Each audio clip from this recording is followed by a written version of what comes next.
తెలుగు సంబరాల తీయదను అలనాటి రుచుల సరికొత్త రూపం పరంపర స్వీట్స్. కంటే కూతుర్నే కనాలి అన్న ఓ మహానుభావుడి మాటలను ఈ కూతురు నిజం చేసింది. చనిపోయిన తర్వాత తలకొరివి పెట్టి పున్నమి నరకం నుండి తప్పించే కొడుకు బాధ్యత మర్చిన వేళ కూతురే కొడుకైంది. ఆస్తి తన పేరిట రాసివ్వలేదని కోపంతో తండ్రి చనిపోయినా పట్టించుకోలేదు. కర్మకాండల సంగతి అట్టుంచితే కన్న తండ్రిని కడసారి చూసేందుకు కూడా పుత్రరత్నం రాలేదు. దీంతో చేసేదేం లేక అంతిమయాత్రలో అన్నీ తానై నిలిచింది కూతురు.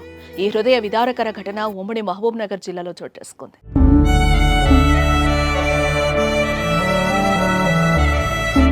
నారాయణపేట జిల్లా దామరగిద్ద మండలం క్యాతన్పల్లికి చెందిన Manikya Rao survey and lands records డిపార్ట్మెంట్లో అసిస్టెంట్ డైరెక్టర్గా విధులు నిర్వహించాడు.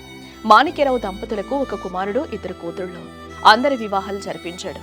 భార్య గతంలోనే మరణించడంతో తనకున్న ఆస్తిలో 15 ఎకరాల వ్యవసాయ పొలం, 60 లక్షలు తన కొడుకు గిరీష్కి ఇచ్చాడు. ఇక మహబూబ్ నగర్ పద్మావతి కాలనీలో ఉన్న ఇంటిని ఆర్థికంగా బలహీనతగా ఉన్న పెద్ద కూతురు రాజనందిని పేరిట రిజిస్ట్రేషన్ చేశాడు.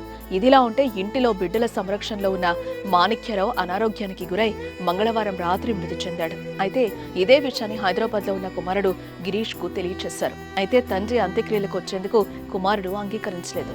ఇంటిని తనకు కాకుండా చేశాడని, అంత్యక్రియలకు రాలేనంటూ కరాఖండిగా చెప్పేశాడు.